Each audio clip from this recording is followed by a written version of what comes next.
Pour sanctionner mon diplôme de Master 2, il m'a fallu faire un stage de fin d'études.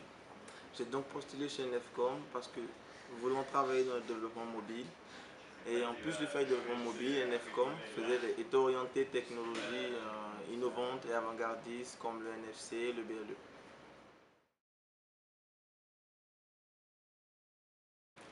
Après avoir obtenu mon bac scientifique, j'ai bénéficié d'une bourse d'études en Algérie. Donc j'ai donc fait 3 ans d'informatique générale. Couronné ce diplôme d'informatique, j'ai voulu me spécialiser dans le développement mobile parce que c'est ce que je voulais faire. Et j'ai donc intégré l'université de Paris 8 où j'ai fait la spécialité informatique et systèmes embarqués. Pendant mon parcours en informatique, j'ai eu à faire des réseaux, de bases de données, du web, comme la plupart des gens. Mais ce qui me plaisait à moi, c'était de faire de la programmation, taper des lignes de code, trouver des solutions à des problèmes de la vie réelle qui se concrétisaient sous forme d'applications et qui étaient utilisées par des milliers de personnes. Et là, je voyais vraiment que le passé de la machine, l'état des machines dans l'état d'un produit fini qui était utilisé, c'est ce qui me plaisait vraiment. Donc c'est pourquoi je me suis orienté côté dev et vu que le développement mobile est aujourd'hui une chose qui est couramment utilisée, vu que les smartphones aussi sont le prolongement de la main de la vie active, aujourd'hui on ne peut plus s'en passer. Donc j'ai voulu me mettre, travailler dans ça et apprendre des nouvelles technos qui allaient suivre, c'est ça.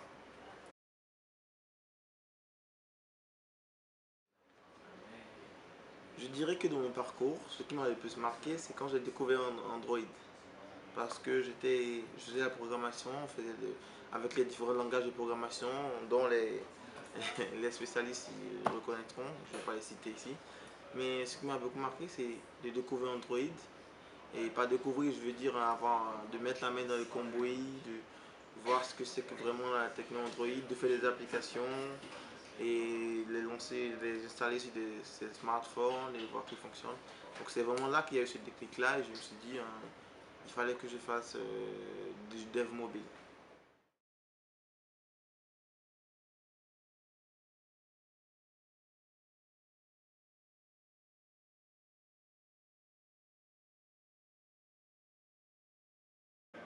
Lors de mon entretien d'embauche, Gaël et Wajdi, les cofondateurs de Nefcom, m'ont exposé les visions, les objectifs qu'ils avaient pour Nefcom. Vision auxquelles j'ai adhéré, sinon je ne serais pas là. Et voir ce bébé virtuel là prendre vie et prendre forme et se concrétiser par les projets qu'on a eu à réaliser, par les objectifs et voir l'équipe, par l'intégration de nouveaux membres dans l'équipe et tout ce succès là, ça c'est plutôt satisfaisant, c'est plaisant pour l'avenir et j'espère que à long terme ou même à court terme, on gardera toujours ce même esprit d'équipe et de toujours être figé vers l'horizon et être avant-gardiste. En ce moment, je travaille sur des projets mettant en œuvre la technologie NFC et BLE dont j'ai fait mention précédemment. Mais je travaille aussi sur des prototypes de projets en technologie de réalité virtuelle 3D qui j'espère sera une nouvelle corde à mon arc. À mon arrivée chez Nefcom, j'ai dû mettre à profit mes compétences techniques. J'ai dû bien évidemment aussi les peaufiner en travaillant sur de nouvelles technologies mobiles. Ce qui m'a permis de créer et de proposer des solutions innovantes. Donc, fort de tout ce bagage-là, aujourd'hui, je suis disposé à prendre en charge des projets importants et d'ambition d'NFCOM. Donc, en bref, je dirais que j'ai beaucoup appris et je pense beaucoup apprendre encore.